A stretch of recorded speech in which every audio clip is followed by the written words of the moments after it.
একটা বিষয় সবসময় মাথায় রাখবে, কোনো একজন মানুষ যদি আর একজন মানুষের কথা ভাবে তাহলে এই মানুষটাকেও এই মানুষটার কথা ভাবতেই হবে। এটা ইউনিভার্সের নিয়ম। যেহেতু তুমি তাকে ভুলতে পারোনি, যেহেতু তার চিন্তা তোমার মাথার মধ্যে ঘুরপাক খাচ্ছে, তাই কিছুটা পরিমাণে সেই মানুষটাও তোমার কথা ভাবতে বাধ্য হবে। ইউনিভার্স তাকে ভাবাবেই, এটা নিয়ম। একটা সম্পর্ক যখন শুরু হয় তখন হুট করে শুরু হয় না। কোনো একজন মানুষ যদি খুব করে ভালোবাসে, তাও আরেকজন মানুষ চট করে তাকে ভালোবাসতে পারে না, সময় লাগে দুটো ভাইব্রেশনকে এক জায়গায় আসতে। ঠিক তেমনি সম্পর্কটা ভেঙে যাওয়ার পরে আরেকজন মানুষকে কখনোই ভুলতে পারবে না, চট করে কখনোই ভুলতে পারবে না। আপাত দৃষ্টিতে মনে হবে এটা যে সম্পর্কটা ভেঙে গেছে, ব্রেকআপ হয়ে গেছে, ডিভোর্স হয়ে গেছে, সবাই জানছে যে তারা দুজন আর একসাথে নেই, কিন্তু দুজনের মাথাতেই দুজনকে নিয়ে চিন্তা ভাবনা চলছে এবং এটা অনেকের ক্ষেত্রে অনেক দিন পর্যন্ত চলে, 5-10 বছর পর্যন্ত চলে। তাই আবারও বলতে চাই, যদি তুমি তার কথা ভাবছো তাহলে সেও তোমার কথা ভাবছে। সে তোমার কথা ভাবছে কিনা সেটা তুমি কিভাবে জানবে, সেটা আজকের এই ভিডিওতে 5টা পয়েন্টের মাধ্যমে বলে দেবো। 5টা পয়েন্ট একটু মিলিয়ে নাও তোমার সাথে ঘটছে কিনা। এই ঘটনাগুলো যদি তোমার দৈনন্দিন জীবনে ঘটছে তাহলে অবভিয়াসলি সে তোমাকে ভুলতে পারেনি, সে তোমার কথা ভাবতে বাধ্য হচ্ছে। ইউনিভার্স তোমার কথা তাকে ভাবাচ্ছে কারণ তুমি তার কথা ভাবছো। দুটো ভাইব্রেশন যখন এক জায়গায় আসে তখন সেই দুটো ভাইব্রেশনকে আসতে যেমন সময় লাগে, সেই দুটো ভাইব্রেশন সরে যেতেও সময় লাগে। এখানে দুটো এনার্জি রয়েছে, দুটো মানুষের এনার্জি রয়েছে, সেই দুটো একসাথে এসেছিল, একসাথে ছিল, এখন সেই দুটো এনার্জিকে সরতে সময় লাগবে। তাই ডেফিনেটলি আমি তোমাকে বলতে চাই যে যেহেতু তুমি তার কথা ভাবছো তাই সেও তোমার কথা ভাবতে বাধ্য হচ্ছে। 5টা পয়েন্ট একটু মিলিয়ে নাও, দেখো তোমার জীবনে এই ঘটনাগুলো ঘটছে কিনা। যদি ঘটে তাহলে অবভিয়াসলি সেই মানুষটা এখনো তোমাকে মিস করে, তোমাকে ভুলতে পারেনি।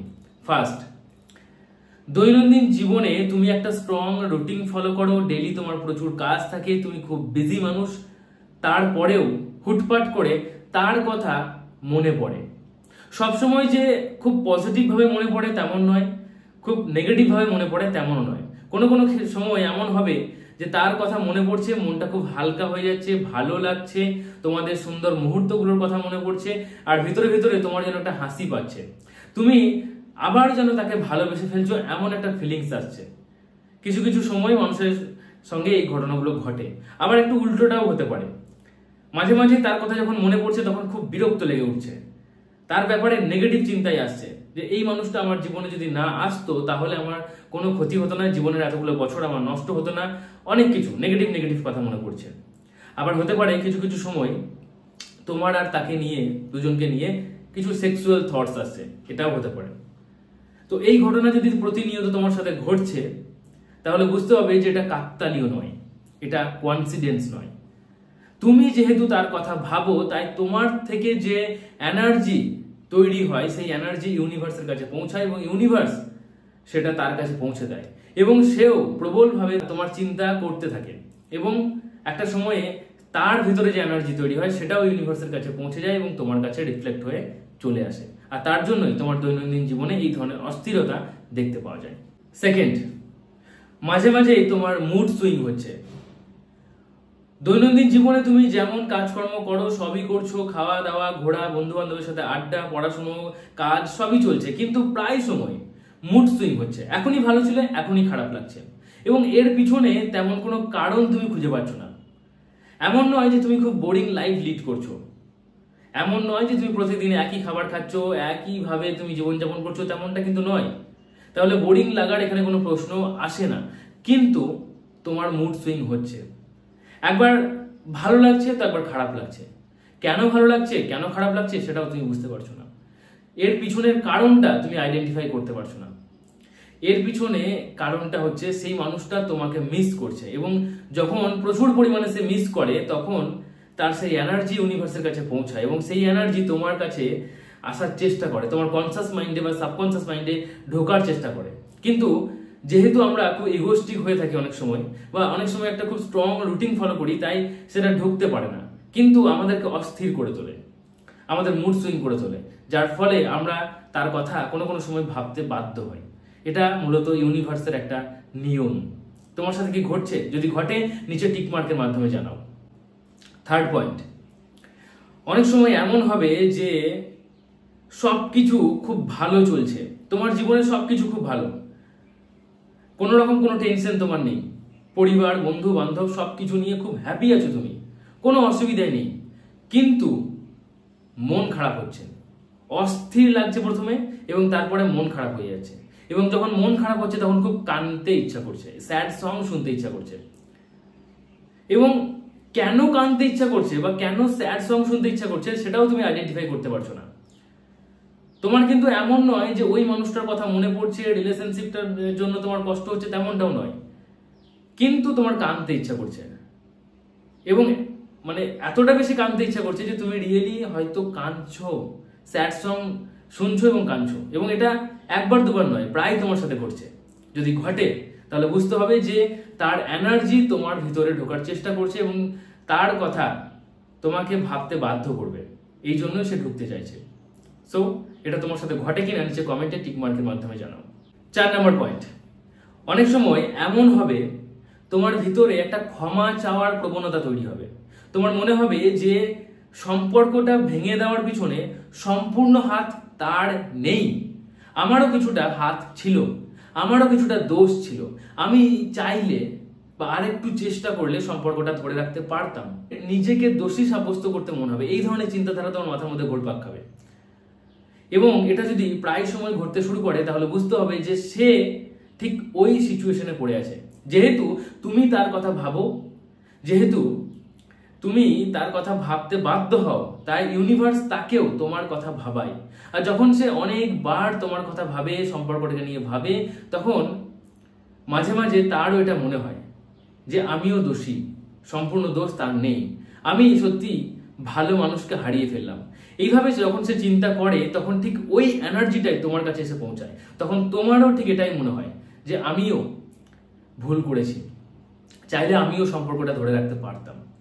অনেক সময় এই ধরনের চিন্তাধারা দুজনের মাথাতে আসে এবং দুজন কাছাকাছি এসে সম্পর্কটা আবার ঠিক করে নেয়। তো তোমার সাথে কি এই ঘটনা ঘটে? যদি ঘটে নিচে টিক মার্কের মাধ্যমে জানাও। 5 নম্বর পয়েন্ট, এটা খুব রেয়ার মানুষের সাথে ঘটে, কিন্তু ঘটে। অনেক সময় এমন হবে তোমার ব্রেন খুব টায়ার্ড হয়ে যাবে, আশেপাশে কি চলছে তোমার সেগুলো নিয়ে আর মাথা ব্যথা থাকবে না, এমনকি তোমার নিজের জীবন নিয়েও খুব একটা মাথা ব্যথা নেই।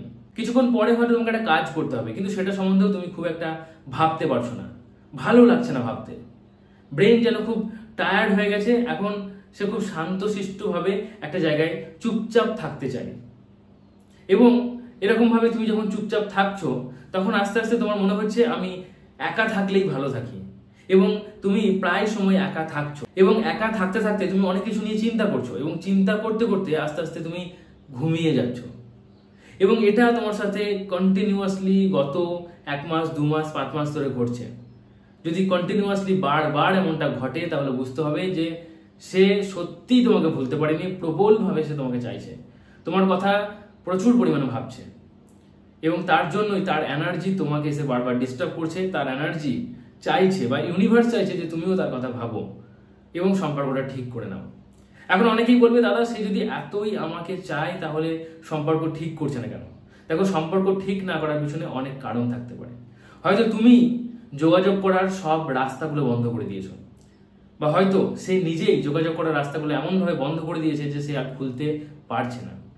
আবার হতে পারে যে সে খুব ইগোস্টিক মানুষ, তাই নিজের ইগোকে সাইডে রেখে সে তোমার সাথে যোগাযোগ করতে পারছে না।